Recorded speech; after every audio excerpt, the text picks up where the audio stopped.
Welcome friend. जैसे कि हम लोग इचलन फॉर्म पढ़ रहे थे, इचलन फॉर्म में हम लोग सवाल बना रहे हैं, ठीक है ना। आज हम लोग फिर से एक सवाल बनाते हैं। जैसे यहाँ आप देख सकते हैं, find the rank of matrix, find the rank of matrix by reducing into echelon form. मतलब पहले इचलन फॉर्म बनाइए, उसके बाद आप रैंक ऑफ द मैट्रिक्स बताइए, ये बोल रहा है, ठीक है। तो हम लोग क्या करेंगे, चलिए मैंने लिख दिया कि कौन सा मैट्रिक्स है। मैंने मैट्रिक्स यहाँ दे दिया कि given matrix is like this.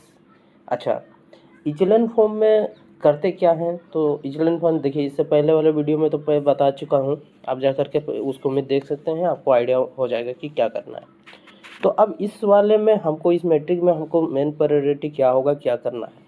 हम लोग क्या करेंगे कि यहाँ जो फर्स्ट वाला रो है, यह मतलब फर्स्ट वाला रो, इधर वाला ये मतलब सेकेंड थर्ड फोर्थ जो भी है, सभी अगर रो हैं तो सभी रो को हम लोग को जीरो कर सकते हैं कि नहीं, पहले ये ट्राई करना है।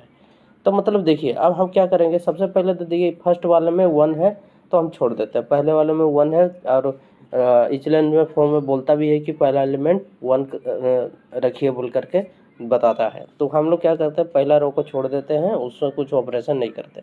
हम लोग करते हैं सेकंड थर्ड और फोर्थ में करते हैं, ऑपरेशन करेंगे।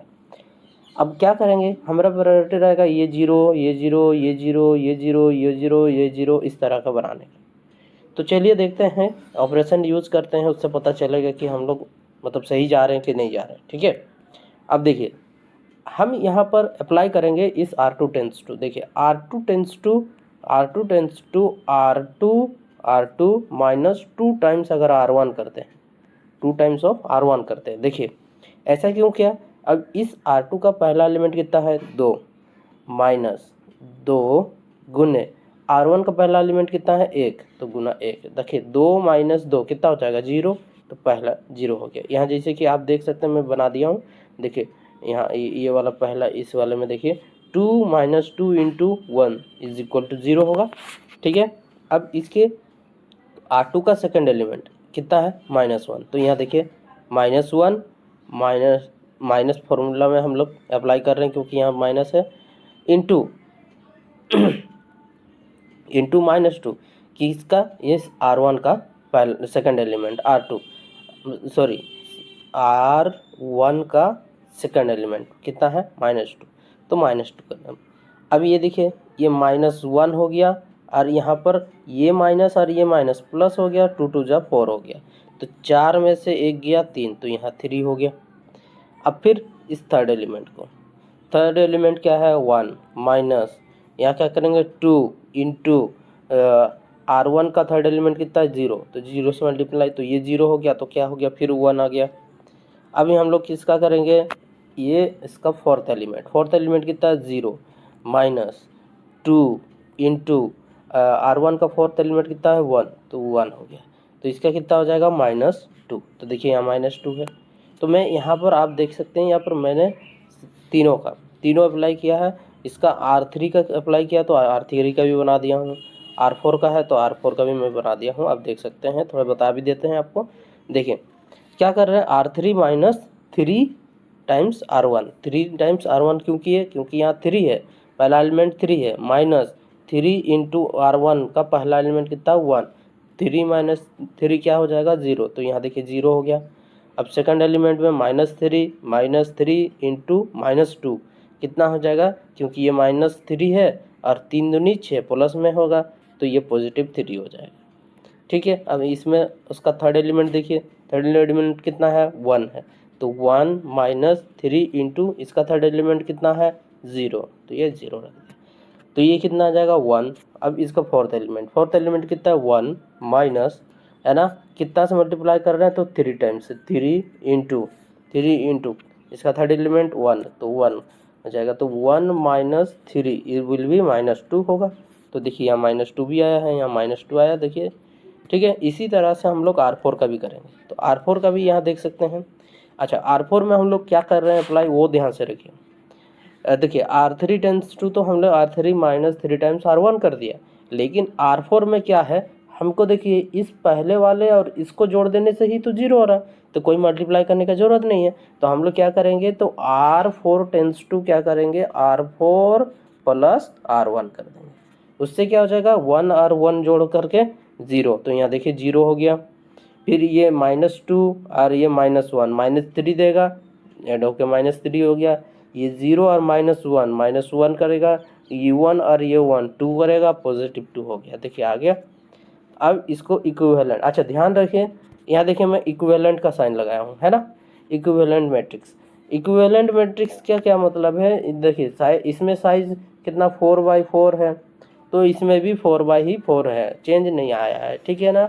और हम लोग इसी पहले जो दिया गया मैट्रिक्स है, ये ऊपर में जो दिया है, इसी का ही हम लोग ऑपरेशन कर रहे हैं, इसीलिए हमने इसका इक्विवेलेंट मैट्रिक्स लगा दिया है, ठीक है। अच्छा अब देखिए इसमें जो ऑपरेशन किया उसके बाद जो परिणाम निकला ये मेरा, तो उसको लगा दे 1 - 2 0 1। अब ये 0 3 1 -2, देखिए यहाँ 0 3 1 -2। अच्छा थर्ड वाला में 0 -3 -1 +2, यहाँ देखिए 0 -3 -1 +2, तो +2 आ गया। अब फिर से अप्लाई करेंगे। अच्छा अप्लाई क्या करेंगे, अब ध्यान से देखिए क्या है कि अगर हमको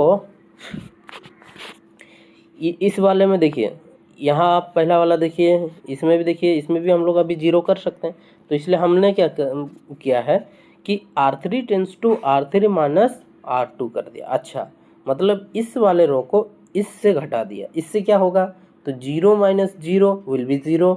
अब यहाँ 3 - 3 विल बी 0, तो यहाँ 0 हो जाएगा। अब 1 - 1 दिस ऑल्सो 0, और यहाँ पर -2, और देखिए माइनस लगाया हूँ और फिर -2 है, तो ये माइनस और माइनस प्लस हो गया यहाँ, तो ये -2 और ये +2 कितना हो जाएगा, 0। तो मतलब ये जो थर्ड रो है पूरा का पूरा क्या हो जाएगा, आपका 0 हो जाएगा। आप यहाँ देख भी सकते हैं, मैंने लिखा है देखिए 1 - 0 0, 3 - 3 0, 1 - 1 0, -2 -2 विल बी 0, ठीक है। ये अप्लाई किया मैं। अच्छा अब ये अप्लाई करने के बाद मेरा जो बना वो क्या है, first row, second row, third row. देखिए थर्ड रो 0 होगा, तो R3 टेंस टू 0 हो गया। अब हम इसको करेंगे। अच्छा देखिए अब आप ये बोल सकते थे कि पहले सर आप पहले R3 को क्यों किए, R4 को भी तो करना चाहिए था। कोई बात नहीं, इसमें एक साथ भी लगाते तो हो जाता, कोई दिक्कत नहीं था। बस मैंने ऐसे मतलब जो सामने, इससे कोई दिक्कत नहीं है, आप इसको कीजिए। लेकिन हम हाँ यही है कि प्रायोरिटी रहेगा कि सबसे पहले नीचे जो आपका फोर्थ रो है उसको बनाने का कोशिश करेंगे पहले, ठीक है ना। प्रायोरिटी क्या है, पहले फोर्थ रो को बनाएंगे, 0 करेंगे। तो फोर्थ रो को भी 0 करते हैं तो हम लोग क्या अप्लाई करते हैं, देखिए वही चीज़ है, कोई दिक्कत नहीं था। यहाँ पर एक साथ लिख देते तो बढ़िया होता, यहाँ एक साथ लिखना चाहिए था हमको, ठीक है ना, कि R4 टेंस टू क्या करना चाहिए था, R4 और प्लस R2 करते हैं, ये लिखना चाहिए था हमको। इससे क्या होगा, दोनों एक साथ 0 हो जाता है। तो हमको अलग अलग अब ही नहीं, सवाल ये पैदा नहीं होता कि आप थर्ड रो को पहले किए जबकि फोर्थ रो को करना चाहिए था। अच्छा यहाँ पर यही है कि मैंने अलग अलग लिख दिया, चलिए कोई बात नहीं, आप यहाँ एक साथ भी लिख दो और डायरेक्ट दिखा दो इसमें। अब दिखाएंगे कैसे, पहले सीधा सीधे जोड़िए। तो 0 + 0 0। अब ये वाला देखिए 3 - 3 हो जाएगा 0, तो ये 0। 1 - 1 देखिए 1 - 1 1 - 1 0, और यहाँ -2 + 2 विल बी 0, तो ये भी 0 हो गया। बस खाली यहाँ मैं अलग अलग लिख दिया, लेकिन चलिए आगे पीछे करते तब भी हो जाता। मतलब आप ये कर सकते हो, इस वाले पॉइंट को यहाँ लिख दो और इस वाले को यहाँ लिख दो, ये भी चलेगा। या तो ये दोनों अप्लाई को एक साथ लिख दो, यहाँ दे दो और यहाँ क्या कर दो आप, R4 tense to R4 + R2 कर दो, ये समझने के लिए।